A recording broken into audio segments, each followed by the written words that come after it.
Hey guys, DB right here. Today I am continuing with What If Vegeta Was Female? And well, now that the Cell Saga is done, thanks to Gohan, we have now moved into the Buu Saga, and yes, the whole Great Saiyaman thing happens, Gohan meeting Videl, all that happens pretty much the same. The difference is Gohan is more or less a little bit more independent in this reality, because, well, due to him having that bit of resentment to Vegeta and getting tired of his mum, you know, telling him what to do. So Gohan has a bit of a bad attitude. Well, he's a teenager, so I guess that's gonna happen when you have a dad who never really spent much time with him in his youth, always training with Vegeta. And well, so with that, we last left things off right prior to the arrival of Majin Buu, with the awakening of Majin Gohan. With all the hate, anger and resentment that Gohan has built up over the years, especially towards Vegeta and his father, it was enough for Barbarity to take advantage of and turn Gohan to his side, making him Majin Gohan. And well, this is where the story begins, with Gohan demanding that Vegeta fight him. Gohan, I'm not gonna fight you. There's no point to this. The world's in danger, don't you get it? I understand just fine. However, I'm not doing a thing until we settle this, Vegeta. And, well, Gohan doesn't actually give Vegeta a choice. He full-on charges and attacks her, and they begin quite an epic showdown. Meanwhile, Goku and Supreme Kai are more or less on their way to you know, try and prevent Buu from hatching, kill Dabura and Barbarity if they can manage it.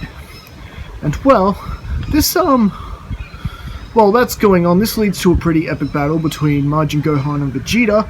Gohan clearly being on the winning side, because remember, this Gohan, unlike the original counterpart, does not go soft in his years. He kept up his training as much as he could, sneaking away from Chi-Chi to, you know, if and when he finished his studies. And this actually managed to keep Gohan maybe, you know, slightly a bit more powerful than what he was when he beat Cell. And well, with Vegeta training as well, the match would have been equal, pretty well equal, except that, you know, Gohan's got the strength increase that comes when Barbarity uses his magic, using the negative feelings and energies to increase one's power. And so Gohan is more or less on the winning side, but Vegeta is able to keep him at bay quite a bit with some of the new techniques she's developed over the years of training. And, you know, Gohan has a few surprises for her, so it's a pretty cool battle, actually. You know, I might even do a manga version of this. And well, with that, the whole battle, it pretty much ends the same way it does with within the original, with Goku versus Majin Vegeta, except that when Goku and Supreme Kai, just like in the original, fail to get rid of Majin Buu does indeed hatch, and they can sense all that Gohan and Vegeta can sense all that power and decide to make a truce and put an end to their battle. Except instead of Vegeta knocking out Gohan and making amends like Vegeta does in the original, it's actually Gohan that knocks out our princess of all Saiyans, and just flying off. He doesn't even bother with the sensu bean. And well, with that, the whole fight between Majin Buu and Goku is more or less similar to how it goes when Goku battles Buu in Super Saiyan 3 a little later on in the show. It's pretty much like that, and just like originally, this is using up Goku's 24-hour time really quickly. And well, with that, Goku does end up powering down eventually, losing energy and Buu's regenerative capabilities, and basically that is more or less when Gohan shows up, firing an unexpected blast towards Majin Buu. It doesn't kill Majin Buu, but it does manage to kill Barbarity, and well, you're probably wondering about Dabura. Yeah, he was still turned into a cookie and eaten by Majin Buu. And so with that, yeah, Buu turns his attention to Gohan and pretty much lays him out flat, and more or less Goku more or less ending up the same way. Buu basically saying, "Boo, bored now. You got boring. I'm gonna go now." Buu flying off, thinking that he's actually killed them all, but he hasn't even killed one of them. And well, you know, it's not like Buu's really the thorough killer that Frieza and Cell or even Mercenary Tao were.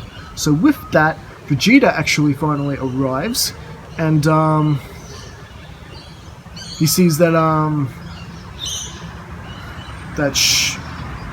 Gohan is actually the worst off out of all of them, and he gives Gohan the Senzu Bean, and they gather everyone else and does instant transmission.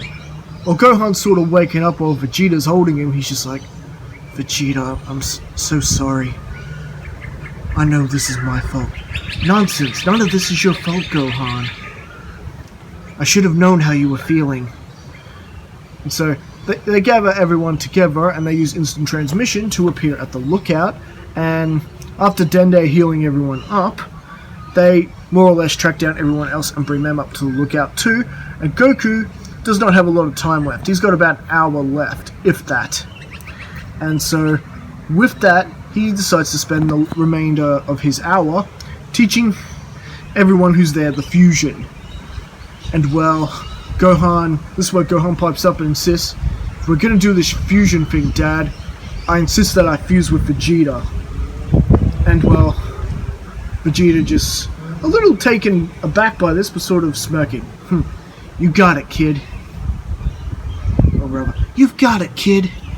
And well, with that, Goten and Trunks also learn the fusion. You know, it's good to have a backup fusion in case one, you know, messes things up. And well, after Goku demonstrating it with Piccolo, everyone's learning fusion. And with that, Gohan and Vegeta actually pick it up pretty easily. I mean, they are both pretty smart, you know. And well, with that, Goku's time is used up, and he's more or less having to go back to the planet where he came from. And Supreme Kai more or less goes with him, takes him to the Kai world, and they start playing with the Z Sword. You know, another backup plan in case the fusion fails. You know, maybe they can do something so Goku can return again, you know? I mean, this is the Supreme Kai after all. He's above the other Kais, above King Yama, above everybody. So I don't think this is really a problem if they need to bring Goku back at some point. And so, with that, Goku is actually learning how to use the Z Sword, and meanwhile, Gohan and Vegeta do successfully fuse, becoming Vegetahan. I think that's a cool name, Vegetahan. And, well, Vegetahan does keep mostly a lot of Vegeta's, you know, girly traits, I guess you could say, and their voice sounding, you know, a mixture of the two. It's pretty cool in the get-up. And well, with that, they go off to challenge Majin Buu, who has been wreaking havoc city after city. And yeah, look out, Buu, you are in trouble here. And well, Gohan, who has previously battled with Buu, that part of him understands his regenerative capabilities and all that sort of things. And with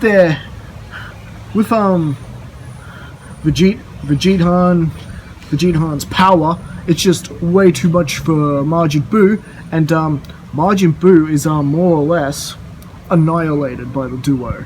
He is completely destroyed by this team. Vegeta and Gohan had quite a mellow, balanced fusion. A more stable fusion than even the original Goku and Vegeta with Vegito. It's more stable than that, because well, they're both on more or less the same page and want to get the job done and understand the ramifications. So Majin Buu is more or less taken out, and well, meanwhile, Goku swinging the Z-Sword, he does indeed break it. Supreme Kai throwing the marble cube at him really wanting to test out how powerful the sword was. Goku breaks the Z-Sword and releases the Elder Kai, who more or less rewards him by setting him free by bringing Goku back, giving his life to him. So with that, we actually get to have Goku returning. And thanks to that, and Goku promising to use the Dragon Balls to restore Elder Kai, bottom line is Elder Kai is not dead for long. And it's New Friends in the Buu Saga more or less wraps up, and Gohan and Videl hit it off just like they do in the original, and Mr. Satan being introduced to everyone, and all that begins, playing out almost per normal, just with the exception that there's no Majin Buu. Sorry, Majin Buu fans. And well, with that, we head into a little bit of a time skip, because well, now that Goku now has to look for a job and is now a radish farmer, while Gohan is attending conferences and still keeping his balance with training and everything like that. And Vegeta, who's more or less is she's actually helping Goku with the farming. After all, if two of them farm together, that's more time they can spare together and train some more and become stronger together. After all, this Vegeta doesn't shy away with training from Kakarot. As we know, she quite enjoys that. And meanwhile, Gohan's more or less more cool with that now, being a young adult and starting a life with Videl. Of course, unknown to Gohan, Videl is expecting. And well,